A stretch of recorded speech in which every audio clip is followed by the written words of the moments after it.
Nom. Olivia Boudouma. Âge. 30 ans. Profession. Boxeuse professionnelle. Lieu où vous exercez votre métier. Fribourg. Depuis quand? 2007 et antérieurement depuis mes 19 ans à Paris. Définition de votre profession. Prendre et recevoir des coups. Olivia Boudouma, vous êtes 2 fois championne de France de full contact, puis vous êtes passée à la boxe anglaise, c'est ça? Exactement. C'est quoi la différence entre full contact et boxe anglaise? Alors le full contact, c'est pieds et poings. Et les pieds au-dessus de la ceinture, si je peux dire, comparé au kickboxing où là on a le droit de taper dans les genoux, enfin dans le bas des jambes. Donc full contact, c'est au-dessus de la ceinture avec les pieds, et boxe anglaise, c'est que les poings. Comme Mike Tyson, Mohamed Ali, que les poings. Alors Olivia, c'est vrai que ça a été difficile de choisir de présenter l'un de vos métiers parce que vous en avez toute une palette. Ok, boxeuse, on a choisi là, c'est bon. Peintre, énergéticienne, Thérapeute, exactement. thérapeute, comédienne. Dans un film qu'on va certainement voir au Festival de Fribourg d'ici peu. Maman.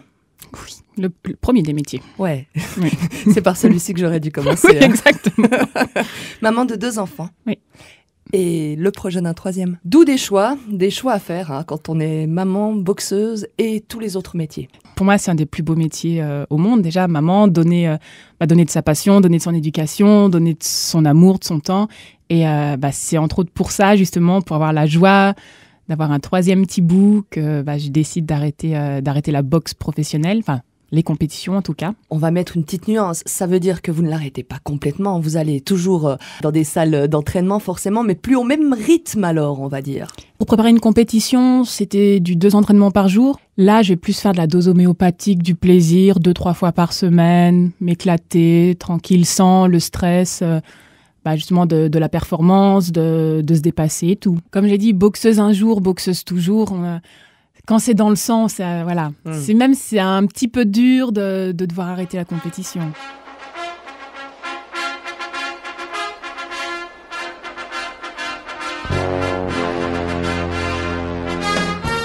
Concrètement alors, quand on est boxeuse professionnelle, on fait quoi? Alors, on fait beaucoup d'entraînement.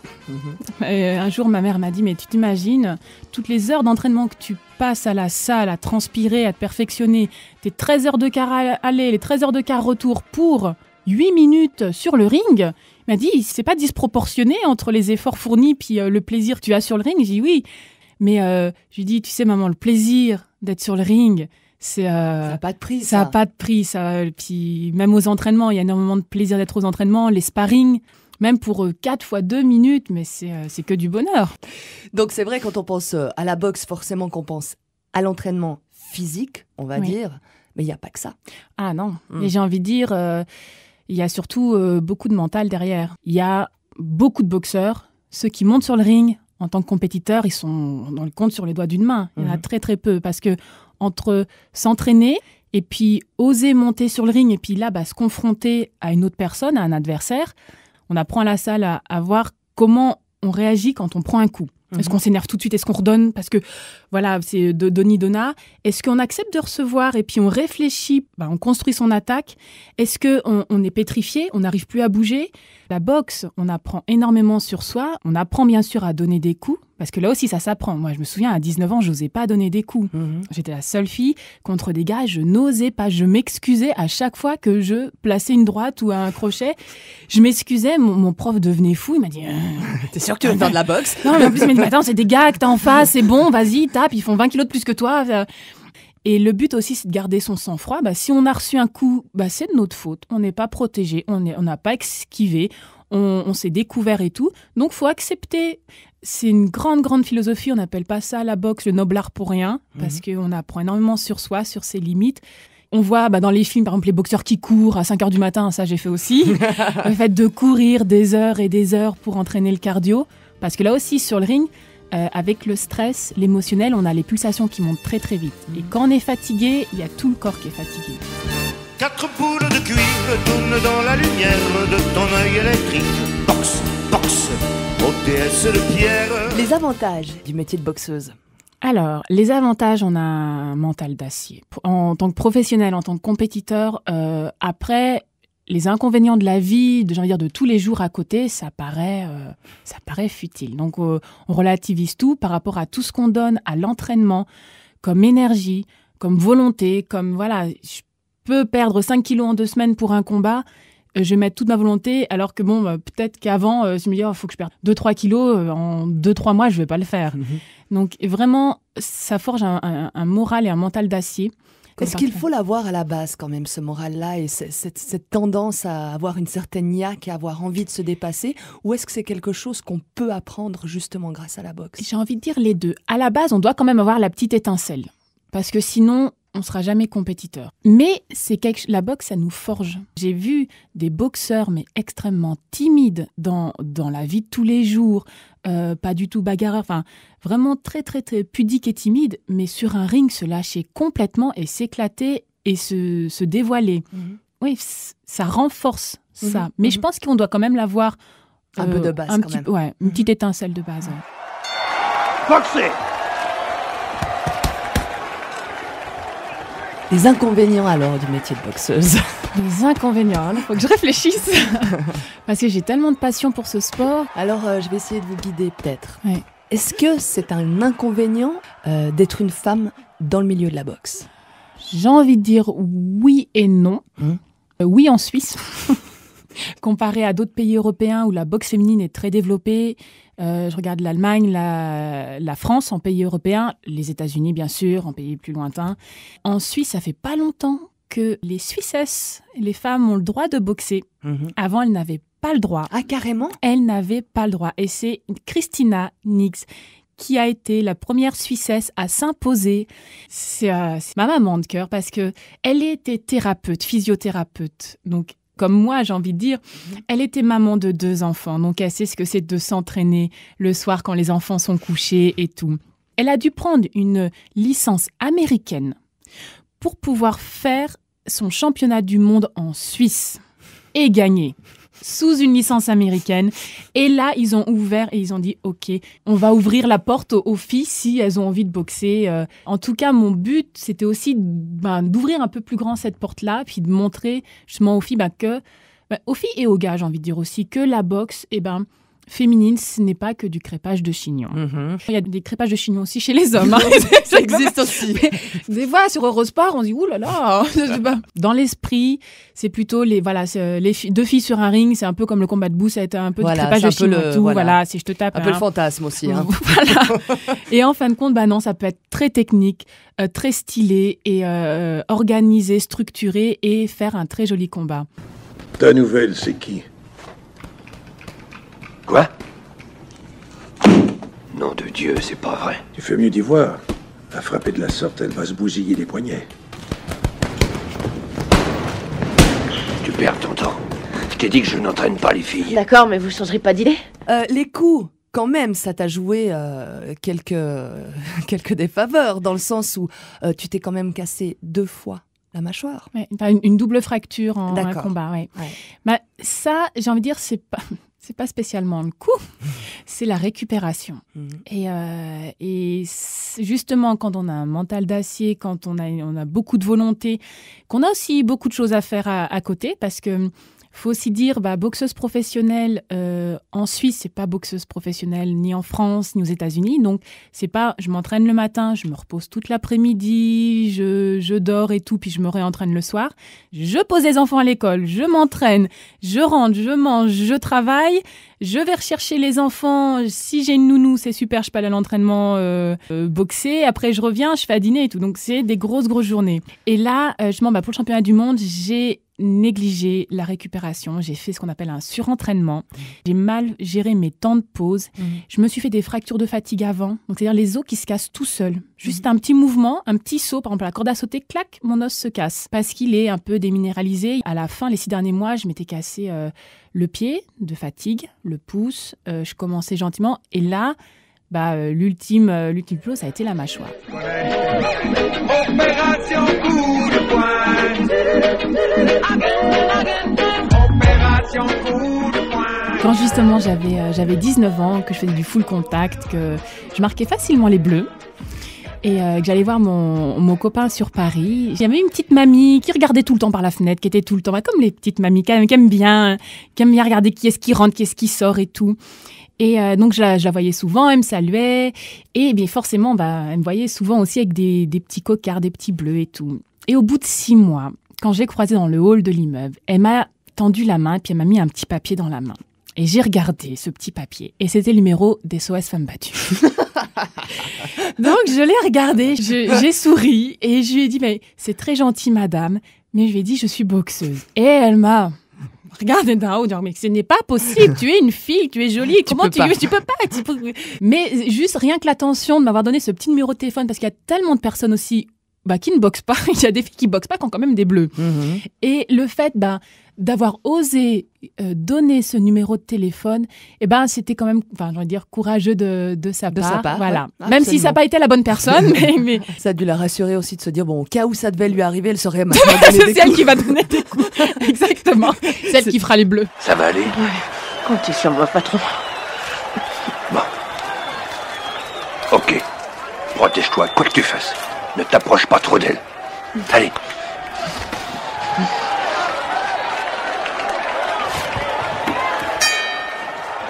C'était en 2009, donc je boxais en amateur, donc aussi pour l'équipe suisse.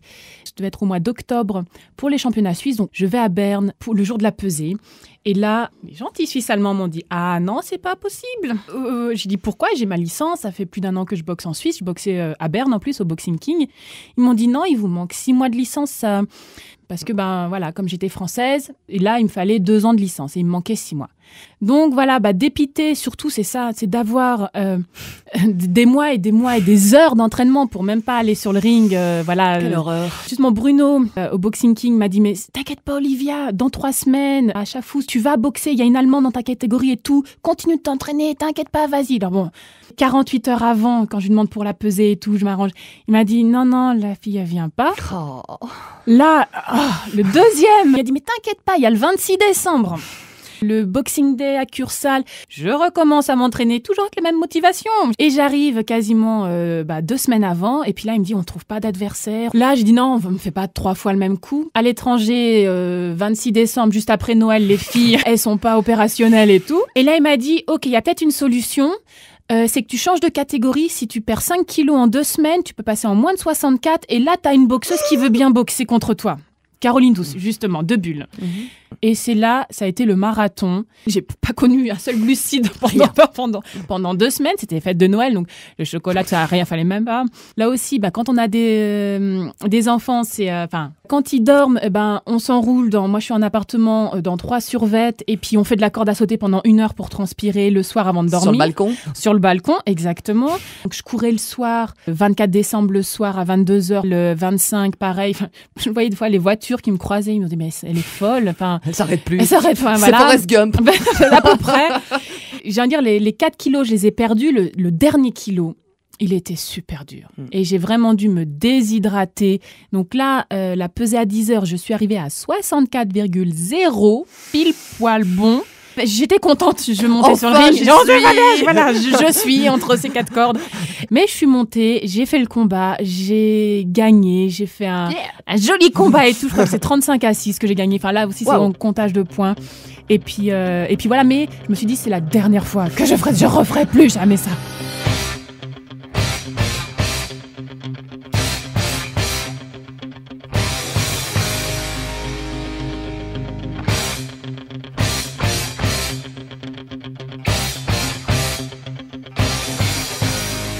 Vous, Olivia, vous vouliez faire quoi quand vous étiez enfant ?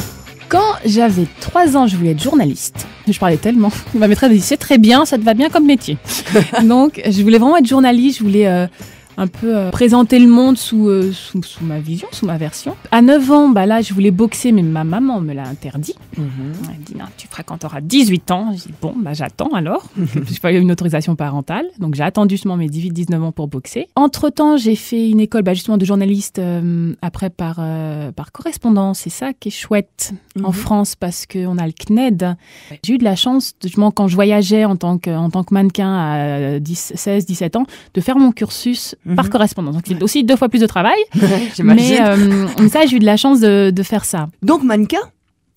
Oui, c'était mon job quand j'avais de mes 16 à mes 19 ans. Après, j'ai dû arrêter parce qu'on m'a gentiment demandé de choisir entre la boxe et le mannequinat. Parce que Les bleus. Voilà. Et je marque super facilement. Même en full avec des protèges tibias, je marquais. Et à l'époque, mon agent justement était suisse et j'avais loupé une pub de parfum à cause d'un petit bleu sous l'œil. Et là, mon agent Thierry m'a dit, non, c'est pas possible. Maintenant, tu choisis, c'est soit la boxe, soit le mannequinat, mais si tu choisis la boxe, au revoir. Et j'ai dit, ok, j'ai choisi. Et là, j'ai claqué, au revoir. J'ai claqué la porte. Et puis, mes 9 ans, j'attendais de boxer. J'allais pas arrêter comme ça à 19 ans. Donc, et j'ai arrêté justement pour la boxe. Sometimes I get a good feeling, yeah.